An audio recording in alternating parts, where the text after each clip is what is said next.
kí ni ìyàtọ̀ láàrin láwàní àti ẹ̀há tá a mọ̀ sí niqab. a rí pé láwọn àsìkò kan bẹ̀ nígbà tí mudirul markaz adamallahu ayatahu wa dawlatahu bin ni'ma wal afiya wa salama tí wọ́n ń ṣàlàyé nípa pé culture àdá ní láwàní. lára àwọn tí wọ́n bú bàbá náà lánàá tí wọ́n ń sọ pé ṣe ìtọ́nà ní ń da àwọn láàmú tí èsì bàbá náà lónìí náà ni wọ́n wá ń sọ fún wa ní ìṣe pé àṣà lásán ni láwàní pé kì í ṣe ẹ̀sìn. kódà wọ́n tún fẹnu yẹpẹrẹ àwọn tí wọ́n ń ṣe bẹ́ẹ̀. ìbéèrè táwọn náà wá ń bi wọ́n léèrè nísìnyí ni wípé kí wá ní ìyàtọ̀ láàrin láwàní àti ẹ̀há. torí lára tí wọ́n máa ń sábà mú dání pé mudirul markaz oníkòsí ti ń jẹ́ ẹ̀há kódà oníkòsí àwọn ànábì kankan tó ẹ̀há. àwọn ń béèrè nísìnyí pé kí ni ìyàtọ̀ láàrin ẹ̀há àti láwàní. ṣé láwàní òun ń jẹ́ àṣà tí ẹ̀há tóun jẹ́ ẹ̀sìn? ó yẹ ká gbìyànjú lórí ẹ̀ka jọ bára wa sọ̀rọ̀. ìdí nìyẹn tí mo fẹ́ fi lọ sórí tọ́píìkì yóò sì kan àwọn àáfàá ilẹ̀ Yorùbá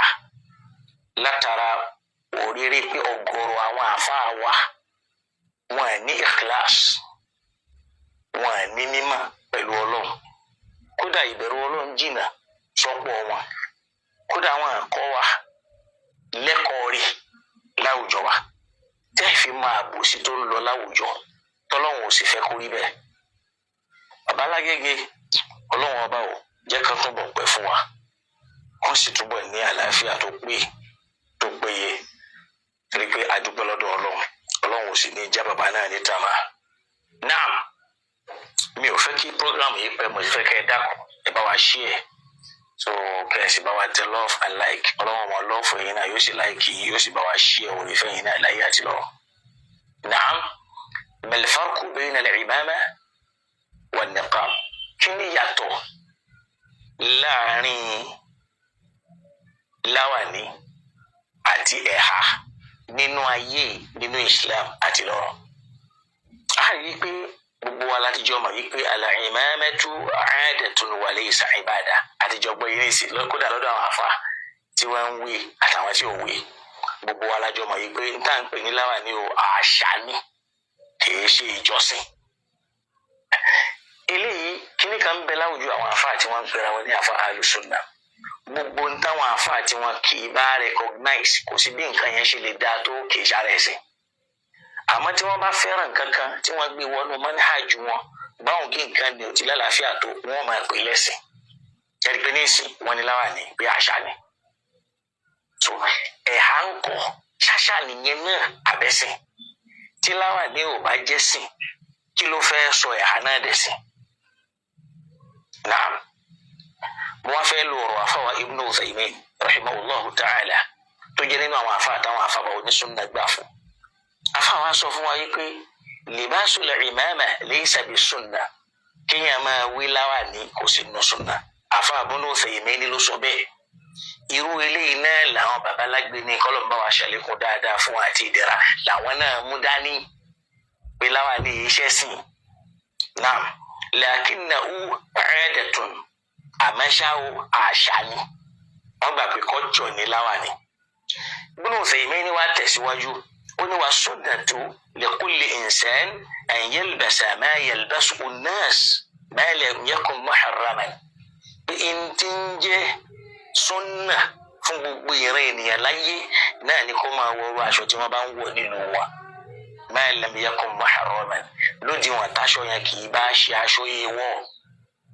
bizatihi, lójúlówó bó ti kórí. wọ́n wá ṣàlàyé lọ bẹ́ẹ̀, wọ́n ṣe lọ bẹ́ẹ̀. wọ́n wá ní wa kana an-nabiyyu sallallahu alayhi wa sallam kana yalbasu al-imama li'annaha mu'tadatun fi ahdihi. wọ́n lánà Muhammad sallallahu alayhi wa sallam bùnú fèyìmẹ́ni ní ṣàlàyé ọ̀rọ̀. wọ́n ní wọ́n máa wí láwàní. ẹ máa gbọ́ wọ́n lánà ibi máa wí láwàní li'annaha mu'tadatun fi ahdi. wọ́n ní nítorí pé àṣà táwọn èèyàn bá sábà tóun náà bá láyé ńgbà tó dé nìyẹn. wọ́n ní walihadha lam ya'mur biha wọ́n ní ìdí nìyẹn tánàbí ò fi pa ẹnìkankan láṣẹ pé ẹ máa wí láwàní. liqa al-bab al-maftuh nínú tírà yẹn ẹ bá pàdé nínú liqa'u al-bab al-maftuh Ibn Uthaymeen volume 23 page 160 ó wà ńbẹ̀. afa Ibn Uthaymeen wọ́n tún wá tẹ̀síwájú wọ́n ní lubsul imama laysa min as-sunnah kí ẹ máa wí láwàní ò kò sí nínú sunnah. lubsul imama laysa min as-sunnah láwàní wíwé wọ́n ní kò sí nínú sunnah. la li mu'akkada wala ghayr li mu'akkada kódà kò sí nínú sunnah tí wọ́n kápá mọ́ kódà kò tún sí nínú èyí tí wọ́n tó kápá mọ́. wọ́n ní li'anna an-nabiyya sallallahu alayhi wa sallama kana yalbasu ittiba'an lil-'ada wọ́n lá nàbí ń wọ̀ ó sì ń lò ní títorí pé ó fi ń tẹ̀lé àṣà allati kana an-nasu 'alayha fi dhalik léyìí tí ń jẹ́ àṣà táwọn èèyàn ń bẹ lórí ẹ̀ ń gbà náà. ولهذا لم يأتي حرف واحد من السنة يأمر بها wọ́n ní ìdí nìyẹn tá a fi rí gbólóhùn ẹyọkan tàbí àràfin ẹyọkan látòrí àwọn àna Muhammad sallallahu ta'ala alayhi wa sallam tó sọ wípé ẹ máa wí láwàní. tabasi náà wílé náà ẹ rí inú fatawa nuru ala darbi wọ́n ṣe ikhlas lórí ọ̀rọ̀ láwàní. ẹ wá jẹ́ àbí wọ́n léèrè wípé ẹ̀ hà ń kọ́ tí mùdírù markaz sọ pé an-niqabu al-hijabu bil-qina' al-wajhi laysa min ta'alim al-islam kama qala Sheikh Adam. tẹ́lẹ̀mí ó bá sọ̀rọ̀ yóò ní ìfẹ́ nù bàbá wa mùdírù markaz pọ̀ ntí wọ́n máa lọ́ mọ́nu bẹ́ẹ̀ bá rẹni tí ń wí bẹ́ẹ̀ yóò tún máa sọ nípa ẹnu ni. èèyàn ṣe ń sọ̀rọ̀ tí ó máa mẹ́rin wá tí ó ní dilalatun tasrihiyya dilala tó clear Qur'aniyya tẹ́ máa pè lónífẹ̀ẹ́ nu ẹ̀yin tẹ́ ẹ̀ fẹ́ gbà lẹ́yìn jó nífẹ̀ẹ́ nu. torí pé social media yìí ó jẹ́ kéèyàn mẹni tó ní làákàyè àtẹ̀ntí ò ní tẹ́ ẹ bá sọ̀rọ̀ kalẹ̀ báyìí tẹ́ ẹ bá rí kọ́mẹ́ǹtì ẹlòmíì yóò yàgbẹ́ sọ̀rọ̀ ni tẹ́ ẹ máa fi mọ̀ pé wọ́n ní làákàyè ńlẹ̀ àwọn ilé ọlọ́run kó làwọn abẹ́. ẹ jẹ́ wá padà síbi nìkan ẹ rí i pé nìkan fún rẹ̀ ṣáṣà lòun náà àbẹ̀sìn kí làwọn àfẹ́sìn kan náà sọ lórí ẹ̀ àwọn kọ́ rí pé nìkọ́ọ̀bù náà ó ti ń bẹ kánẹ́bí tó dé àṣà sí ni lọ́dọ̀ àwọn Yẹhudi lọ́dọ̀ àwọn Júù àṣà kódà títí dọ̀la obìnrin Yẹhudi ẹ̀ lè rí wọn ta tó ń jásí pé ní idha kharajat imra'atul yahudiyya tóbìnrin Yẹhudi kan bá jáde makshufa tó bá ti kájú báyìí kharajat anil Yahudi kì í ṣe Yahudi mọ́ ó ti jáde kó nú ẹ̀sìn wọn ẹlẹ́hà ni gbogbo wọn. Naam taba lọ wo niqab ó wà nínú ìwé Genesis nínú Genesis 24 verse 65-64 mo fẹ́ sáré wo ìwé Genesis yẹn torí pé mo fẹ́ kájọ wò ẹ̀hà ń bẹ nínú ìwé Genesis tá ń pè ní niqab Genesis 24 verse 64-65 ó rí niqab mẹ́ àṣà ni kánẹ́bí náà ó tó dé sallallahu alayhi wa sallam. Naam tó bá wo 64-65 náà jẹ́ kí n kálá sí 64 wọ́n ní Rèbékà sì gbójú rẹ̀ sókè nígbà tí ó sì rí Ísáàkì ó sọ̀kalẹ̀ lórí ìbákasí rẹ̀ ní tìtorí tí ó ń bi ìránṣẹ́ náà pé nítorí tí ó ń bi ìránṣẹ́ náà pé ọkùnrin èwo ni ó ń rìn bọ̀ ní oko láti wá pàdé wa níhìn. ìránṣẹ́ náà sì torí fún un pé olúwa mi ní nítorí náà ni ó ṣe mú ìbòjú rẹ̀ ó sì fi bo ara rẹ̀. nìkọ́ọ̀bù nìyẹn nínú bíbélì nìkọ́ọ̀bù ń bẹ nínú ìwé Genesis nìkọ́ọ̀bù sínú Al-Qur'an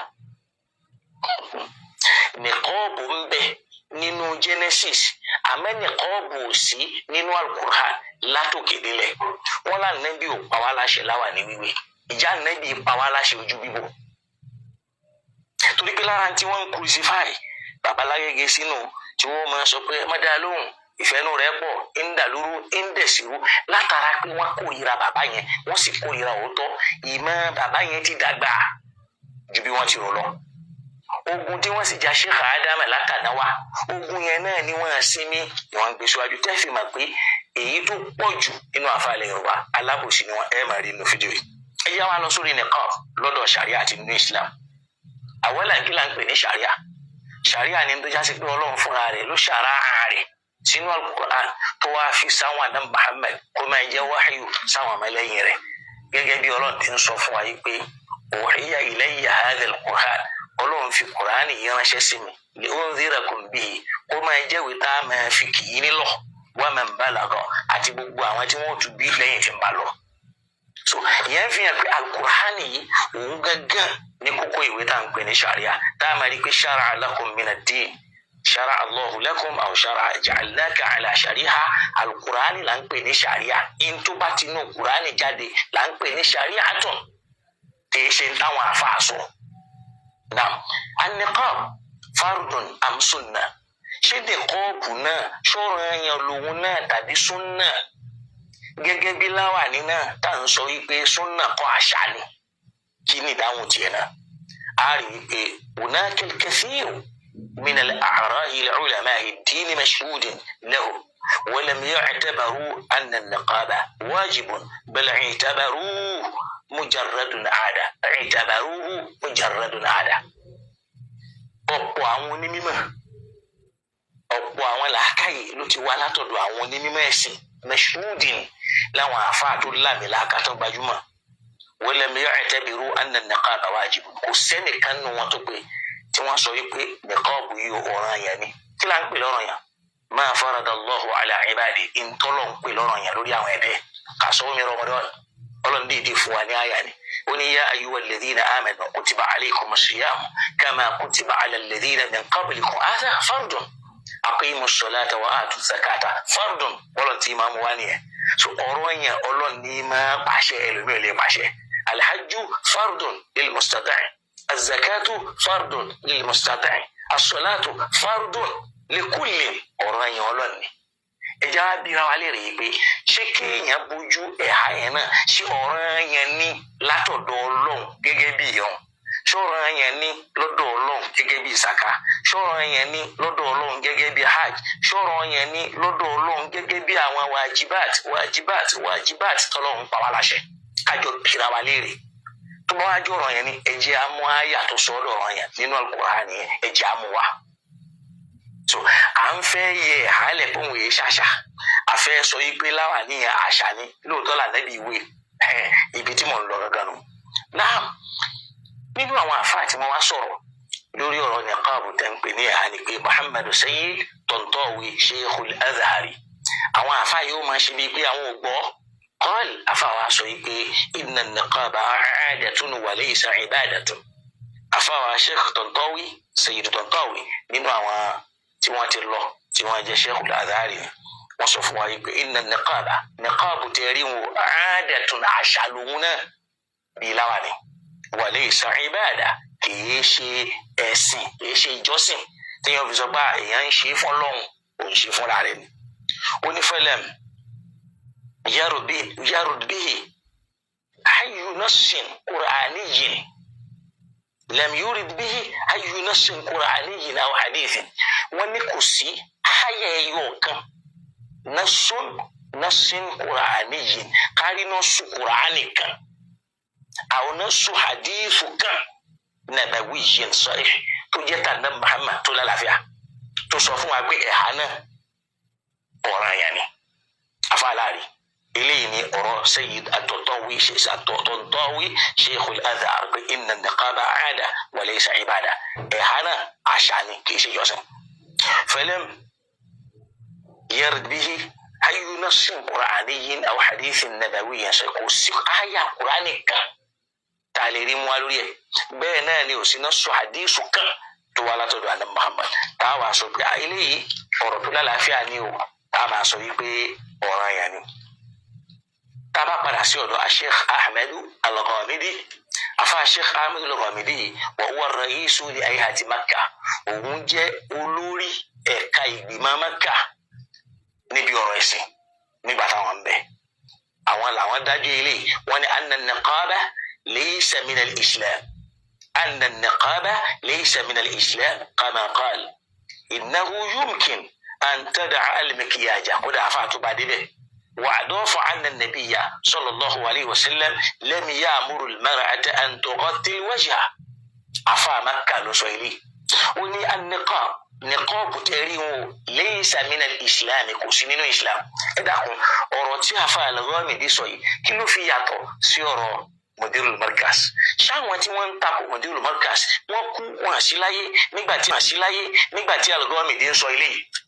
àfàwọn Al-Ghamidi tó jẹ́ ra'isul hay'ati Makka fún ẹ̀ka Makka olórí àwọn ẹ̀ka Makka ń gbà náà ó ní anna niqabu ẹ̀háwó laysa min al-islam kò sí nínú islam. èmi kọ́ ni mò ń wí torí ẹlòmíì òpònú ni ẹni tí ó máa sọ ni wípé ìwọ tún dé pẹ̀lú wórówóró àwọn àfáà yẹn ni ó kọjú sí kéṣe mi torí mò ń kó tiwọn ni mo sì ń sọ. ó ní kama qal kódà àfáà tó tẹ̀síwájú pé inna yumkinu an tad'a al-maqyada pé kódà obìnrin lè make up ó ṣe make up. àfáà súnà ló sọ bẹ́ẹ̀ ọmọ Saudi. àfáà ní wà àdọ́fà àfáà tó wá fi kún ó ní lam ya'muru an-nabi sallallahu alayhi wa sallam al-mar'ata an tughatti al-wajha. ó lá nàbí ò pa obìnrin láṣẹ kó bójú. ànábì ò ṣe kíni ò pa obìnrin láṣẹ kó bójú. يعتقون به الإمام الأكبر الدكتور أحمد طيب إمام أكبر تنقل الدكتور أحمد طيب شيخ الأزهر الشريف شيخ الأزهر لا ونا إقبل تاونا صو وإن النقابة ليس فرضا ولا سنة ومندوبا ولكنه ليس مقروءا أو ممنوعا وتابع إقبل تفعصو شيخ الأزهر أحمد طيب àwọn jẹ́ kó yé wa pé inna niqab ṣẹ̀ríà kéèyàn bójú laysa fardan kìí ṣe ọ̀ranyàn wala sunna kódà kìí ṣe sunna wa manduban la sunna wa manduban. so ó ní walakinahu laysa makruhan àmọ́ kìí ṣe ń ta àkórí rẹ̀ ẹnìkan ò lè kórí àkórí rẹ̀ ẹni ó bá fẹ́ ṣe kó máa ṣe àmọ́ la fardan kó má pè lọ́ranyàn wala sunna kò sì má pè ní sunna wa manduban kò sì má sọ pé ń ta afẹ́ ni ní walakinahu laysa makruha àmọ́ kìí ṣe ń ta àkórí rẹ̀ aw mamnu'an tàbí ń ta ọ̀pẹ́ nìkan ò gbọ́dọ̀ ṣe. wọ́tábà afáwa mú lọ bẹ́ẹ̀ ó ní huwa amrun mubah àṣẹkọ̀tà afẹ́ ni choice ni tó bá wọ́n kó ṣe tó bá sì wọ́n kó má ṣe. àfàwa ni waman lam tartadi niqaba la shay'an 'alayha gbogbo ẹni tí kì í bá bójú kò ní ẹ̀ṣẹ̀ kan níwájú Ọlọ́run. táàfin sọ pé ọ̀ràn báyìí ló dá nítorí pé kò ẹ̀ hà pé ó ti dá ọ̀ràn. waman tartadi la yumkin li an aqula laha annaki taf'ali amran shar'iyyan. bẹ́ẹ̀ ẹni tí ń bá ń lo ẹ̀hà tí ń bójú Ahmed Tayyib ni kò ṣeé ṣe fún mi kí n wá máa sọ fẹ́ nìyẹn pé ṣàríà ló ń tẹ̀lé. rárá o kìí ṣe ṣàríà ló rán ẹni tó ń ṣe ni o tó sàbí alẹ́ yìí tí wọ́n wàá fi máa san ẹ́ lẹ́san lórí tó ń ṣe yẹn. afáwa tẹ̀síwájú ó ní huwa amrun dahiratul mubah nǹkan kan ní ìṣesí kan ní tó kàn wá lórí pé a fẹ́ ẹni bá fẹ́ kama annaki talbasu khatam bí ìgbà tí wọn náà ń wọ ríǹgì sọ́wọ́ bẹ́ẹ̀ náà ni nìkọ́ọ̀bù rí. ẹ wọ́n bá fàṣẹ ń ṣàlàyé ó lẹ́ni tó lo nìkọ́ọ̀bù tó bójú ó bẹ́ni tó ń lo ríǹgì ẹ̀ka òrùka ọwọ́ sọ́wọ́ náà lórí aw takhla'uhu tó sì ń bọ́. àpèjúwe kan náà lẹ́jọ́ ní ay annahu min babi zina torí pé ọ̀ṣọ́ lóhùn wọn náà ni wọn náà ṣe. la yata'allaqu bihi amrun aw nahyun kò sí àṣẹ kan lórí ẹ̀ tó sọ pé ṣe mọ́ ṣe wala thawabun wala iqabun kò sì sí ẹ̀san kan tó fẹ́ gbà kò sì yíyíyà kan tó fẹ́ jẹ lórí ẹ̀ tó bá ṣe. eléyìí ni ọ̀rọ̀ Sheikhul Azhar Ahmad At-Tayyib. ẹ dákun ṣáwọn àfáàwà yìí ò mọ̀ bẹ́ẹ̀ ṣùgbọ́n wọn láwọn ní tíra ńlé wọ́n sì láwọn kútùbù tó pọ̀ náà. Su'ila al-Albani wọ́n bi àfáà Albani léèrè torí pé àfáà Albani kan tiẹ̀ kọ tíra tó pè ní hijabul mar'atil muslima ọ̀tọ̀ wa kọ jilbabul mar'atil muslima láti fi sọ pé àì kì í ṣọ̀ranyàn. láti fi sọ pé kò í ṣọ̀ranyàn àwọn èèyàn sì dákẹ́ wọn àdárúkọ Albani wọ́n dẹ̀ ní kí mudirul markaz mọ́rùn wa àwọn aráàlá ìmàkà tí ń bú Sheikh Adam al-ulama sakatu an dhalika àwọn àfáà dẹ̀ dákẹ́ lórí ẹ̀ كأن الجاهل يقول الحق bí ìgbà táláyé màkà yẹn ń sòótọ́ ẹ̀dẹ̀ lẹ́yìn jáfárí ẹlẹ́yìn jáfa ọlọ́run ẹlẹ́yìn jáfa tó ṣe déédéé pẹ̀lú Adam. wallahi qad zalamtum àbòsílẹ̀ ṣe fún Sheikh Adam ní tìtorí kíni gbogbo yín lẹ́nu àbò Sheikh Adam àfa ayé mi àmọ́ ẹ̀ máa lọ́mọ tí ò sí tí ò lórí tí ò nídìí lẹ́nu lọ́mọ. dáàm játúnjọ wò sún ilẹ̀ Albani wọ́n bí àfa Albani léèrè الساحل على الحجاب على النقاب وبيري لو نبا حجاب وبيري نبا نقاب يقول أفات بيري وروين شوف الباني بي يقول إن النقاب بدعة ولا وان سوق نقاب بدعني ونيا وان سوق نقاب بدعني وناس مستحب àwọn kan sọ pé مستحب ń ta fẹ́ ni وناس يقولون إنه فريضة àwọn kan sọ pé ọ̀ranyàn ni onífanẹ́sù fi ìṣìkàlẹ̀ ọ̀rọ̀ náà dàrú máwọn èèyàn lọ́wọ́ ṣọ́ra yẹn ní súnnà ní tàbí bídà ni. aljawabu fi kitab alhijab èsì ń bẹ nínú tírà tí wọ́n pè ní alhijab kí lè sí tafa Albani wa mú wa afa Albani ní tayyib nahnu ajabna an hadha ṣorí tó ń béèrè yìí àwa ti dáhùn rẹ̀ sẹ́yìn. kulna alladhi yaqulu bid'ah nta wa sọ ni pé ẹni bá sọ pé bídà ní fahuwa mukhti aláṣìṣe ni ó ṣe ọ̀rọ̀ sọ ni alladhi yaqulu bid'atun fahuwa mukhti ẹni tó pè ha ní bídà Albani lọ́dọ̀ tèmi ó ṣì wí ni walladhi yaqulu annahu fardun mukhti ẹni bá tún sọ bọ́ọ̀rọ̀ àyàn ni mukhti aláṣìwí lòun náà ń sọ sọkúsọ kò máa ń wí ni Albani ló sọ ilé afáàní wọ sọwáàbù Albani ní èyí tó pegedé jù ni wípé annahu afdalun wa mustahabun èèyàn kan lè sọ wípé ó lọ́lá òun ló dáa jù tá a sì fẹ́ bí nisbati nisa ló dáa jù fóbìnrin wa yajusul kashfu àmọ́ ó lẹ́tọ̀ọ́ kóbìnrin máa kájú kì í ṣọ̀rọ̀ yẹn wa sitru afdal àmọ́ kó bo òun ló dáa jù hadha huwa alwasat ilé yẹn lè balance tá a lè sọ pé wà lójú ọ̀nà la fardun kì í ṣọ̀rọ̀ yẹn ó sì lè pè ní sunna ó sọ wípé afdol òun ló dáa jù fóbìnrin gẹ́gẹ́ bí irú àwùjọ Tálíbánì wà. naam tó bá fẹ́ wo ọ̀rọ̀ tá à ń sọ yìí ó wà nù silsilatul huda wan nur silsilatul huda wan nur ibi Tálíbánì ti sọ bẹ́ẹ̀ lọ́wọ́ ní sẹ́rí 224 tawqitu nọ́mbà tawqitu alfarisa orí ní 1 hour 45 minutes. afa Albani tó sọ wọ́n ní an-niqabu laysa fardun ala an-nisa an-niqabu laysa fardun ala an-nisa ẹ̀há kì í ṣe ọ̀ranyàn fóbìnrin afa Albani ló sọ bẹ́ẹ̀.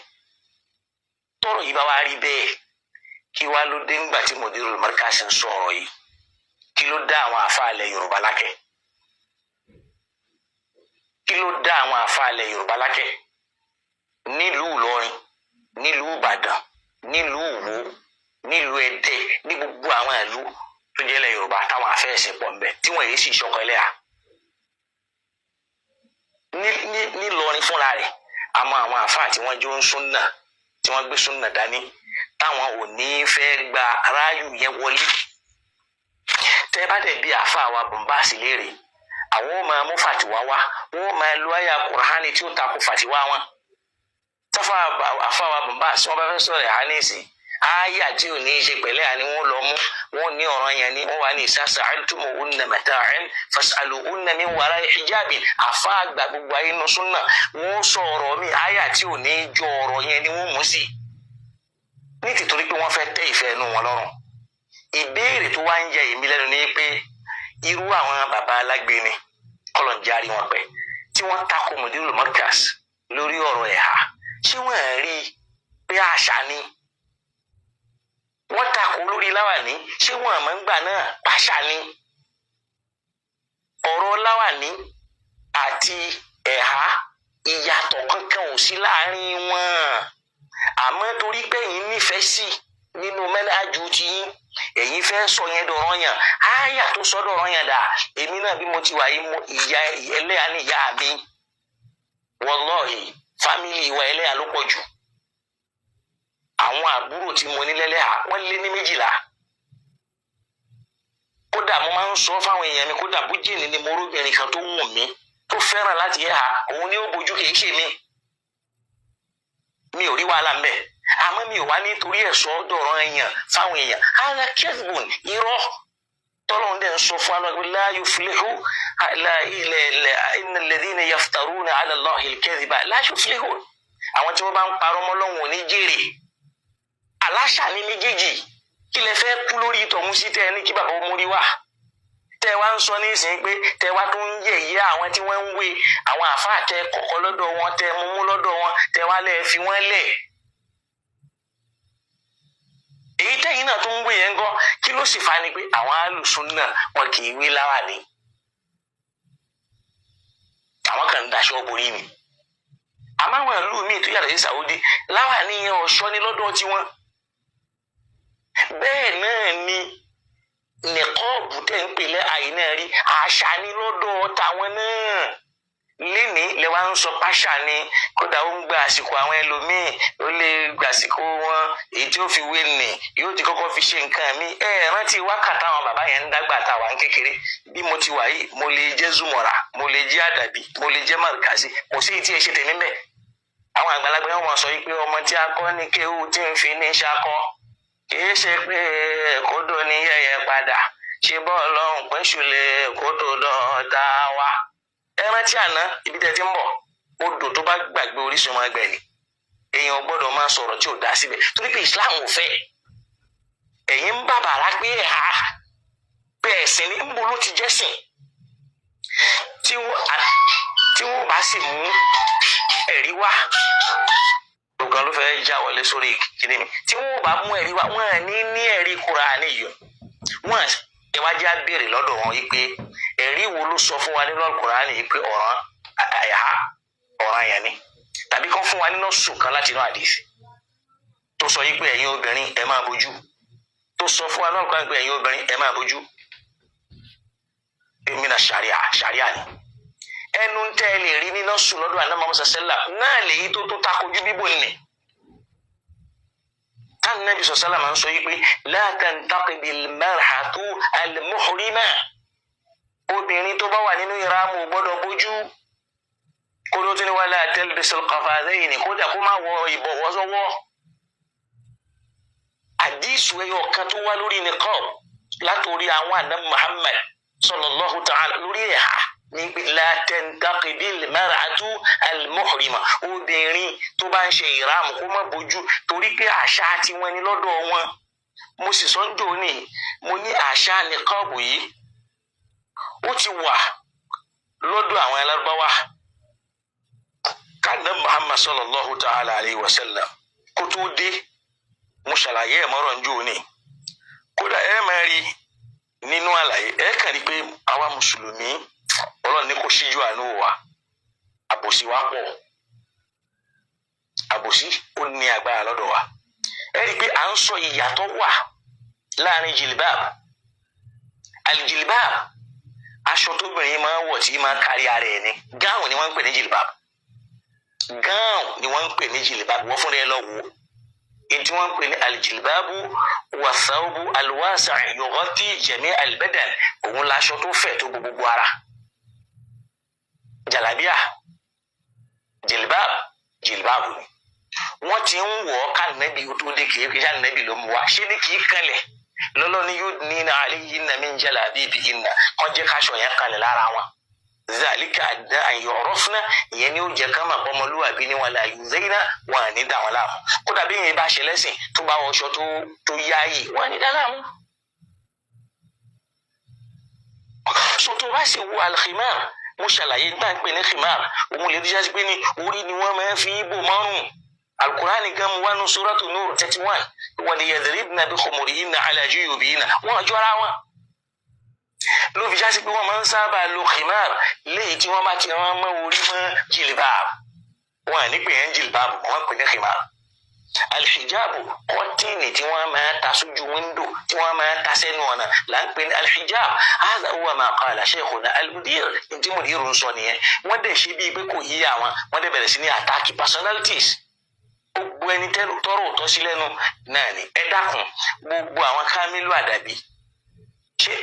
manhaj bàbá wa Sheikh Kamaluddin Al-Adabi manhajul Azhari ni sọkọ ẹlẹ́yà ni Sheikh Kamal ṣáwọn sọkọ ẹlẹ́yà ni wọn lima sasakatu kí ló dá wọn lákẹ́ tí wọn jẹ́ káyé mọ̀ tàbí wọ́n gé àwọn wọn lọ ni wọ́n gé wọn láwọn lọ ṣèbáwọn náà lọ Azhari dẹ̀ ní Sheikh Kamal ṣé Sheikh Kamal wà lórí manhajun niqab wọn hàn sí lórí ẹ̀ nígbà tó rọ̀ yẹn délé gẹ́gẹ́ bí àfáìsìn kí ló dé tí wọ́n sọ̀rọ̀ ìbéèrè kan nìyẹn àwọn àfá Ìbàdàn kí ló dá wọn lákẹ́ láwọn tí wọ́n já fún Sufi àwọn àfá àti wo àwọn àfá àtẹ̀dẹ́ láwọn àfá míì nínú àwọn ulama al-markaziyya wal-adabiyya wa ma ila dhalika min al-jama'at al-mutafarriqa àtàwọn jama míì agbọ́tà àwọn tí wọ́n ń ṣe nǹkan yẹn táwọn fẹ́ dìfẹ́ǹdì ẹ̀ ó sì rí pé bí yẹn bá fẹ́ dáàbò bò àtàmọ́ ní ọmọ wa. lọ́bi jásí pé tá a bá ń wò á rí pé n tán pè ní an-niqabu ma tad'uhu al-mar'atu ala wajhiha ntóbìnrin ń dáa bójú báyìí ni lè ṣe tẹ̀rẹ̀ láti fi bójú ẹ̀ wa yusamma aydan wọ́n tún pè ní burqa wọ́n pè ní an-nasif. وهو معروف في زمن قديم عند اليهود وتي لọ́dọ̀ àwọn Yahudi tipẹ́tipẹ́ كما في سفر التكوين gẹ́gẹ́ bó ṣe wà nínú ìwé Genesis Isaiah 24 Luka chapter 24 verse 465 wọ́n ní anna rufuqa rafa'at aynayha ó gbé ojú rẹ̀ sókè báyìí farahat Ishaqa ó sì rí Ishaq fanazalat 'ala al-jamal ló bá sáré bẹ́ẹ̀lẹ̀ lórí ẹṣin. وقالت للعبد نبان صفهم ايروري بيبي من هذا الرجل الماشي في العقل للقاء اقني ونمبو تو با مي نينو كوي فقال هو سيدي ولو غامني فاخذت البرقع وسي منقاب وتغدت كوسي دابوجو نيجوتا نا محمد تيدي لودو àwọn Yahudi نيت ṣẹlẹ̀ بينا كان معروفا عند العرب قبل الإسلام bó ṣe wà lọ́dọ̀ àwọn Lárúbáwá kí Islam tó dé nìyẹn lọ́dọ̀ tí wọ́n sọmíyà al-lisa wọ́n ń pè ní lisa wọ́n dẹ̀ ń pè ní khimar ló fi jẹ́ pé nínú àwọn àfa akọrin èyí tẹ́ ń pè ní An-Nabiga Az-Zubiyani yasifu al-mutajarrida ó ròyìn obìnrin tájọ́ ṣabọ́ lára ẹ̀ Imra'atu Nu'man ibn al-Manzir lamma saqata barquha níjọ́ tí aṣọ tó fi bojú jábọ́ Ànábì ò tí ì dé ńgbà náà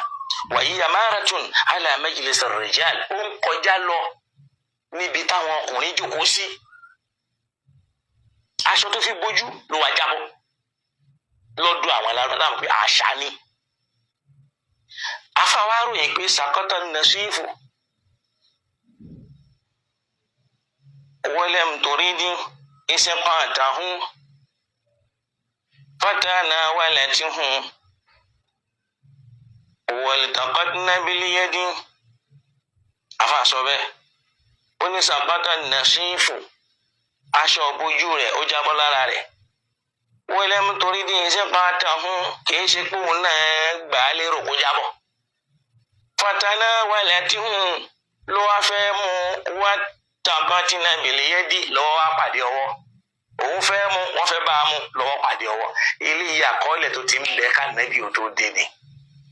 tó ń fi hàn wípé àwọn obìnrin kankan ń bẹ láwùjọ wọn tí wọ́n máa ń lò pàápàá àwọn tí wọ́n bá ń jẹ́ ẹ̀ṣà láwùjọ àtàwọn míì tí wọ́n bá fẹ́ kán rí àwọn. sọtọ́ bá wá jẹ́ bẹ́ẹ̀ kí wàá ní mùdírù mọ́ríkàsì dá lọ́wọ́ lọ́dọ̀ pé ojoojúmọ́ òun ló sọ̀rọ̀ ìjáàbù oníjàbù sínú ẹ̀sìn wọn náà sì mọ̀ pé rọ́ọ̀lù ń pa àfáàsì ní ọ́ òun sì kúnjọ́ kan ọlọ́run pé ọjọ́ kò yóò sì máa bí ọ léèrè pé n tó ń sọ yìí báwo ló ti rí kí ló dé tá à ń parọ́ máwọn èèyàn nítorí pé a fẹ́ já wọn wálẹ̀ àwa sáré náà ọlọ́run ò já bàbá náà wálẹ̀ ìṣèlú ga sí. sòyẹ́ fi hàn wípé àìmọye àwọn àáfàá ni wọ́n wà nílẹ̀ Yorùbá yìí tí wọ́n nígbàgbọ́ wípé ká bójú ṣàríà ní tàbọ̀ràn yẹn ni kí ló dá wọn lákẹ́. ó yẹ ká bi wọ́n léèrè kí wọ́n sùn ni kí wàá ní ìdájọ́ wọn. ìdájọ́ wọn náà ni kitmanul ilmi wọ́n ń fi mímọ̀ pamọ́. tá a bá lọ sínú al-Qur'an nínú suratul Baqara aya 159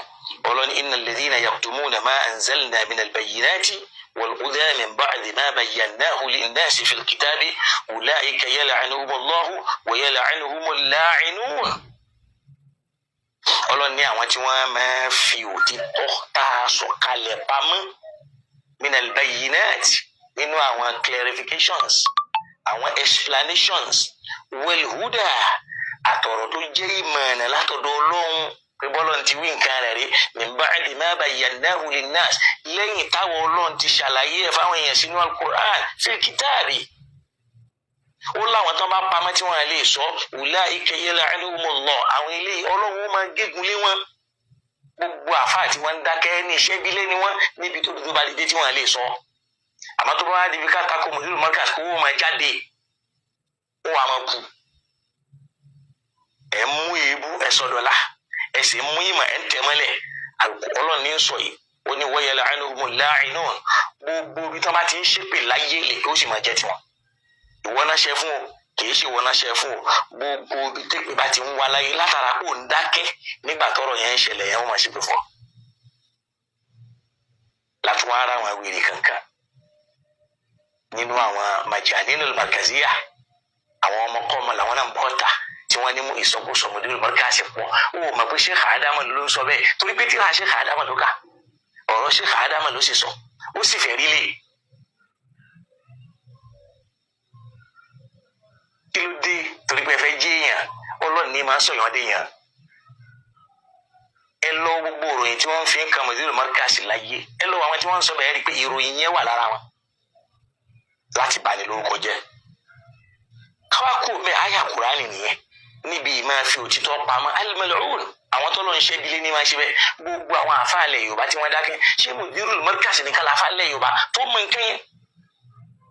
àwọn àfáà ti bí àmọ́ àwọn máa ṣàkóso torí pé àwọn máa defend manhaj. bẹ́ẹ̀ kẹrẹ́ Imam Ahmad ibn Hanbal radiyallahu ta'ala anhu ó ní la yahillu lil-faqih an yahmila an-nasa ala madhhabihi kò lẹ́tọ̀ọ́ fẹ́ni tó bá jálágbọ̀ yẹ́sìn kó máa túláàsì orí ojú ọ̀nà tó wà láwọn èèyàn lórí lè táwọn alùsùnnà ṣe lónìí. wọn a sì máa ní mẹ́nájú Abu Ahmad ibn Hanbal làwọn wa onímọ̀ alágbọ̀yé kò gbọ́dọ̀ máa túláàsì orí ọ̀nà tó ń wà fáwọn èèyàn. a máa ní mẹ́nájú sàhábà sọ̀rọ̀ àwọn sàhábà papọ̀ kó papọ̀ tó tàbá wà lọ sínú hadith tí Abu Ahmad àti àfọwọ́ Abu Dawud wa Ibn Majah wa Tirmidhi táwọn náà gbà wá min hadith Abi Hurairah wa ghayri wa qawl wa aydan balaghu anni ẹjọ́ máa dé tí gbọ́ àwọn èèyàn kódà bó jẹ́ háyà kan ìyẹn pé alal wujub èèyàn ò gbọ́dọ̀ fi ń tàn pé ní òtítọ́ kò gbọ́dọ̀ fi pamọ́ kò gbọ́dọ̀ fi pamọ́. Ọlọ́run ṣe orí tó pọ̀ fún mudirul markaz orí náà kọ́ ló ń dákun kó má jọ bàjẹ́ mọ́ wọn lára. bàbá yìí kì í bẹ̀rù láti sòtítọ́. Al-Qur'an dẹ̀ sọ fún wa pé àwọn olótìtọ́ ní la yakhafuna lawmata la'imin wọn kì í bẹ̀rù lágbájá ó bu mí. asiradi sùkọ́lọ́dọ̀ Abu Hurairah radiyallahu ta'ala tó sọ fún apá nàbí ni man su'ila an ilmin thumma katamahu ẹni tí wọ́n bá béèrè ìmọ̀ kan lọ́dọ̀ rẹ̀ lẹ́yìn náà tó fi pamọ́ ulijima yawmal qiyamah bil jammi an-nar ìgàárì iná ni wọ́n kó sí lẹ́nu lọ́jọ́ al-qiyamah tó jẹ́ gàárì tẹ̀sí. rawahu Abu Dawud wa Tirmidhi wa qala hadithun hasan. ṣèbí ńgbà tí mudiru ń sọ̀rọ̀ yẹn àwọn yẹn máa ń béèrè lọ́wọ́ yẹn nìkan máa dà lóhùn ṣe ìtọ́nù ní dàlá àwọn lẹ́nu yín. ẹ̀ ń ṣe kìtìmán yín tí wọ́n ń fi sẹ́nu ẹṣin tó níná ni wọ́n sọ mọ́ ilẹ̀ lálùkìyàmá Ànábì ló sọ bẹ́ẹ̀. èèyàn sì gbọ́dọ̀ ṣọ́ra èèyàn gbọ́dọ̀ ṣọ́ra torí pé Al-Qur'an náà ló sọ bẹ́ẹ̀. tabatu suratul Baqara aya 173 ó ní innal ladhina yaktumuna ma anzala Allahu minal kitab gbogbo àwọn tí wọ́n fi ń tọ́lọ̀ ń sọ̀kalẹ̀ sínú Al-Qur'an tí wọ́n fi ń pamọ́ wa yashtaruna bihi thamanan qalila nídìí torí owó tí ò tó nǹkan àwọn ń ta ọ̀rọ̀ Ọlọ́run ó ní ulaika ma yaquluna fi butunihim illa an-nar àwọn eléyìí ò jẹ́ nǹkan kan sínú wọn kọjá náà. la yukallimuhum Allahu yawma al-qiyamah Ọlọ́run ò ní bá wọn sọ̀rọ̀ lálùkìyàmá wala yuzakkihim kódà kò ní ṣíjú àánú wọn kò ní fọ̀ wọ́n mọ́ ولهم عذاب أليم جيا إلى دايرو أو ترى يكابوس يكتمون Ọlọ́run sọ nǹkan sínú Quran yektumun lé ní ṣe láti fi máa fi nǹkan sínú Quran Ọlọ́run sọ káyọ̀ síbẹ̀ torí kíni torí pé àwọn kan fún yín lówó ẹ máa bú ẹ máa àtàkì ẹ wá ń ta ọ̀rọ̀ Ọlọ́run àmẹ́nà qalila torí owó tí o tó nǹkan owó dátà owó náà ló wá dọ̀rọ̀ nísìn tẹ́ ẹ fẹ́ bẹ̀rẹ̀ sí ní ná tẹ́ ẹ nífọ̀kànbalẹ̀ mọ́ yìí tẹ́ ẹ lè rí náà. Yaktumun ẹ̀ ń fi tọ́lọ́run sọ̀kalẹ̀ pamọ́ ní tó ti wà ní Qur'an nítorí tẹ́ ẹ fẹ́ jẹ tẹ́ ẹ fẹ́ mọ́ ọlọ́ni ulaika ma yaquluna fi butunihim illa an-nar iná lẹ̀ ń jẹ síkùn la yukallimuhumullahu yawmal qiyamah Ọlọ́run ò ní bá yín sọ̀rọ̀ lálùkìyàmá wala yuzakkihim kódà kò ní fọ̀ yín mọ́ lahum azabun alim ìyẹlẹ́tẹ̀rù ń bẹ fún eléyìí náà ayé al-Qur'an kitmanul ilmi wa kitmanul haqq tá a bá wá fẹ́ sọ ẹni kulil haqqa walau kana murra gbogbo ẹni tí ó bá fẹ́ sọ ẹ̀ hajj ọ̀rọ̀ yẹn ní ìsìn ìwé lọ́sọ̀dọ̀ àwọn akílà àwọn afa mazahibul arba'a àwí àwọn wẹ́n mazahibul arba'a yaquluna ara'ahum wọ́n sọ làákàyè tiwọn àti ìrírí àti báwọn ṣe rò pé lọ́dọ̀ táwọn báyìí ní kórìí kìí ṣe pé ntọ́lọ́run sọ wọn rẹpírẹsẹ́ntì ọlọ́run wọn rẹpírẹsẹ́ntì ànábì. Mọ̀tí wọn ni mọ̀tí wọn ká sọ pé kódà ayé àwa ànábì kankan tó tiẹ̀ wá bójú ẹ̀ tó bá wà lẹ́yìn wàá mú wa tí ń bójú káàkiri lẹ́ẹ̀mú wa kò ní wàhálà nínú tí mọ̀dírù bá sọ̀rọ̀ kan tí wọ́n bá ti ń làwọn ará àwọn èèyàn lé ní gbogbo àwọn àfáà yìí bò ní wọ́n wà lánàá gbogbo wọn náà wọn ẹlẹ́lẹ́hà wọn ní kankan àwọn agbọ́tà àwọn àfẹ́ ẹlẹ́lẹ́hà táwọn bá ń ta ara gbá tí bàbá yìí ti túlẹ̀ yìí pọ̀ bí yàrá sì tú kalẹ̀ ṣebí kalẹ̀ kan túlẹ̀ ní ìsìn tí wọ́n ń sọ pé láwọn ní ìṣe ara ẹ̀sìn pé ara àṣà ni ó yẹ bá mi bí wọ́n léèrè náà yìí pé ṣé ojú bíbò yìí náà ṣàrẹ̀ ẹ̀sìn ní àbáṣà ṣebí lára ń tẹ ní kí mòdìrú wa kú sínú àrínú ọmọ kí ó tó fẹ́ ńlá láti àfa rẹ̀ gbogbo àwọn wèrè aláṣọ tí wọ́n ń jáde lónìí tí wọ́n ń gbé kò sójú yìí àyìnà home visa àlìkẹlẹ̀ yà ó ṣé wọn mọ kí fún Sheikh Adam ni wọn mọ kí fún sharia ni gbogbo orú àwọn tòlótòló tó ń jẹ́ kiri mú kárí mú mínú ayé tí wọ́n ń bú ilé àfa àwọn abúyé tí wọ́n ń bú Sheikh Adam búyà Sheikh Adam pẹ́pọ́n Sheikh Adam ẹ̀ ń bo làwọn wà kí ni mọ́ kí fún wọn. ẹ lọ bí wọn lè rí ewu ló ta dómòdé rò mọ́kàsí níbi ìwà àti ìbí ìbàniláyè. àwọn nǹkan míì táwa náà rí tá a bá sọ ọjọ́ mi ẹ̀rọ olówó máa bá yàn. nínú gbogbo ọmọ kí ó ti Sheikh Adam kí ó kọ́ ní kí ó kò sí irú ṣé Mustapha Zaglulu Sanusi Sheikh Adam fúnra rẹ̀ sọ bẹ́ẹ̀. níta bá wa ṣí ètò yẹn ẹ ní pàdánù ọmọláyé àti lọ́run Ọlọ́run ó sì máa ṣí ẹ̀ oore fún yín láwọn oore tó ní agbára tó já sí pé ẹ̀yin náà ó máa wò pé ṣé mi náà lọ́lọ́run ṣoore tó tó báyìí fún bí ó ti rí nù bí akil ayyil qayyum alladhi la ta'khusuhu sinatun wala nawm